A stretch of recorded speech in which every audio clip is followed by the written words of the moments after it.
From the heart of America, where hard work, freedom, and faith still define who we are.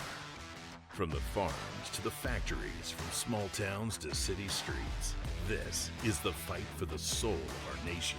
We're watching Democrats attack democracy. Do not be fooled. The strength, the grit, the greatness of the American spirit, all right here.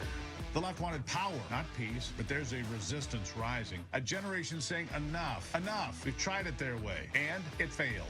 The Steve Gruber Show with your host, Steve Gruber, starts right now. And here we go into another action-packed day fighting for you from the foxhole of freedom and making sure you have the right person to shoulder the responsibility when it matters the most. That foxhole of freedom, really critical. Let's get rolling. There's a lot to cover, as always. Three big things to this day. Number one, the upheaval in China still in the shadows as Xi Jinping is fighting to hold on to power, but it's just not clear who's running the country. The CCP, the military, Xi, we don't know. Number two, the big winter storm that created chaos across the nation over the weekend has claimed a number of lives. And bad news, it looks like another big storm's on the way for the weekend, so buckle up. And number three, Minneapolis is the less favorite noise machine. A city being used by agitators and anarchists as a stage to once again distract from the success of the Trump administration before a big election. The Trump administration is getting criminals off of our streets, period. President Trump has campaigned on this, one of his biggest promises to the American people, and that's why over half the country voted for him, 77 million people. And those of us who aren't too busy protesting ICE are seeing the results. Homicide rates dropped to the lowest they've been in 125 years, registering the single-year largest drop ever recorded. For the first time ever last year, all seven categories of violent crime fell below pre-pandemic levels.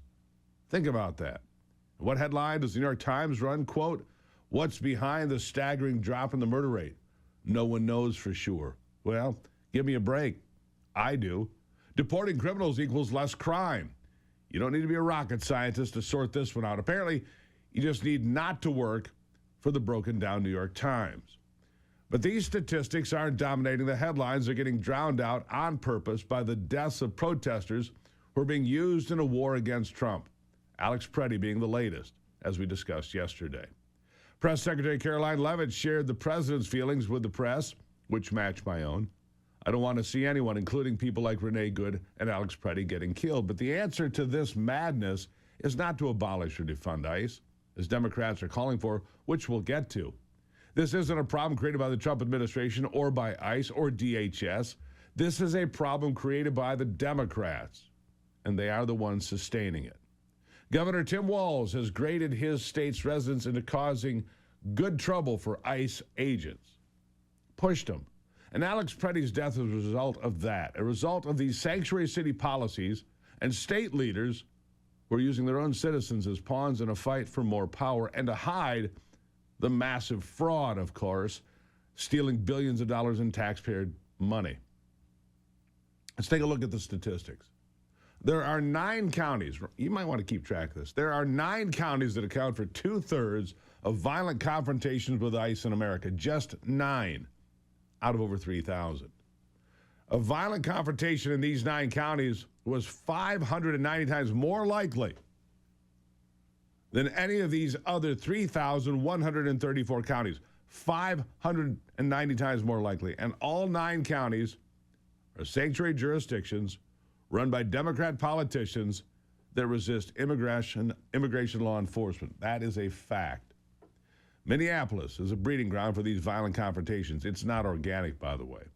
It's thanks to some very dishonest and incendiary messaging from leaders and from very well organized and very well funded resistance groups like ICE Watch. Where does that money come from? We'll get to that too. What's happening in Minneapolis isn't just some grassroots protesting.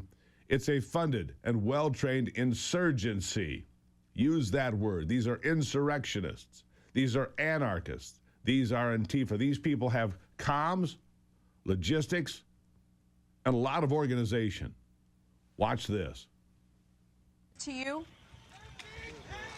Aisha, it definitely does feel organized to me, and I think you can tell these people are well connected. They are in communication with each other, and they are giving them instructions. This happened all so quickly. People knew where to go, and they are taking commands. This is an organized movement here.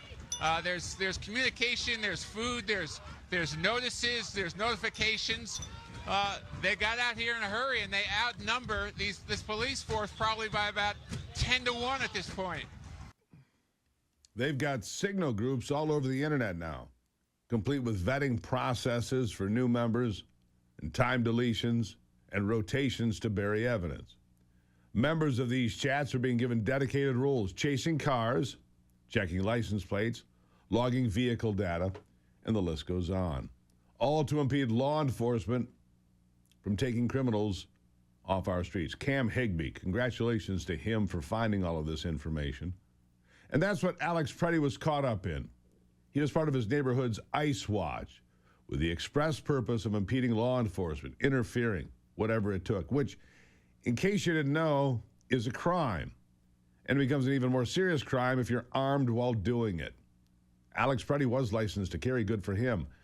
But he would have learned his concealed carry class that it's never legal to commit a crime while armed. It's actually just more illegal and more dangerous.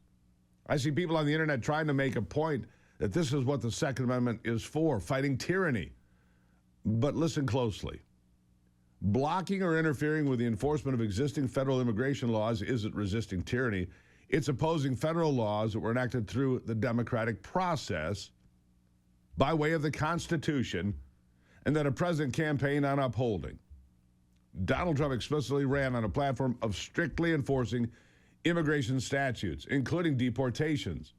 The fact that certain local communities or groups like some in Minneapolis might disagree with those policies or didn't support the candidate who promised them doesn't make the laws any less valid or any less binding nationwide. Federal laws still apply everywhere, and obstructing their enforcement isn't heroic. It's actually going against the expressed will of the people, and it's obviously hypocrisy. Because during Barack Obama's presidency, his administration carried out millions of deportations through ICE, more than 5 million. He was called the deporter-in-chief from immigrant advocacy groups, something that he didn't campaign on. But Minneapolis didn't catch on fire those days, now did it? So why now? In part because Orange Man Bad cult. But I suspect that Minnesota Governor Tim Walz and Minneapolis Mayor Jacob Frey are enjoying all the distraction from the fraud that they've enabled. Here's DHS Secretary Kristi Noem pointing out that exact fact.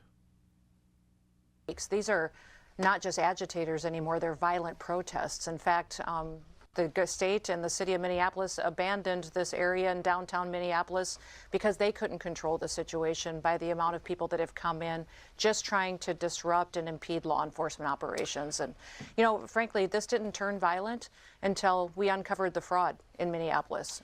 We were there, ICE and CBP have been there and operating for years in Minneapolis. We saw the violence start to happen when the fraud became uncovered of the billions of dollars that was stolen from American taxpayers under the leadership of Governor Walz and Mayor Frey. Yeah. It's turned violent because Walz and Frey have been giving these agitators, these anarchists, these violent protesters the green light and the clearance to go ahead. We'll have more after the break. Good morning and welcome to it. It is the Steve Gruber Show.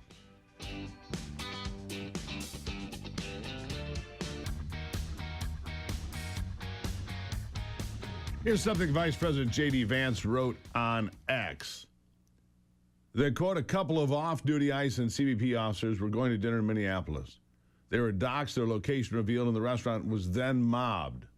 The officers were locked in the restaurant, and local police refused to respond to their pleas for help, as they have been directed to do by local authorities, including the chief of police in Minneapolis. He is an embarrassment. Vance hit the nail on the head when he continues, quote, this is just a taste of what's happening in Minneapolis because state and local officials refuse to cooperate with immigration enforcement. They've created the chaos so they can have moments like yesterday where someone tragically dies and politicians get to grandstand about the evils of enforcing the border. And Treasury Secretary Scott Bessent has his own story about Minnesota's willful negligence. Listen to this. Jonathan, it's a tragedy when anyone dies, but I can tell you the situation on the ground there is being stirred up by Governor Walz. I was out there 2 weeks ago. Governor Walz declined to provide a security detail for me to go into the Minnesota Capitol with the state police. So he is fomenting chaos because there is substantial waste, fraud, and abuse. My job as Treasury Secretary is to investigate that. And I think that this chaos that's going out there, and again, I am sorry that this gentleman is dead, but he did bring a 9mm semi-automatic weapon with 2 cartridges to what was supposed to be a peaceful protest.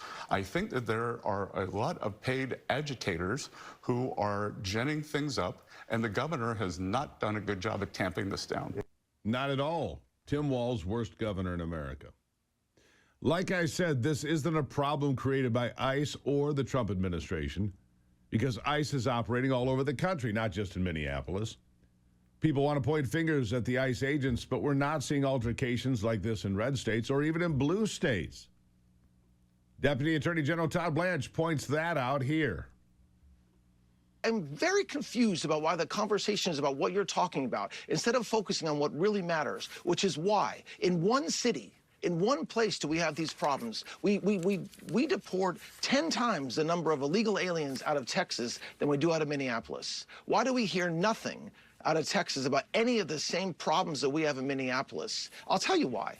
Because in Texas, we have the cooperation and support of local law enforcement so that we can do these operations safely, keeping U.S. citizens and others protected and safe. That is not what we have in Minneapolis. And the fact that it's the administration that's being blamed for the utter failure of leadership in Minneapolis is not right, it's not appropriate, and it's also not true.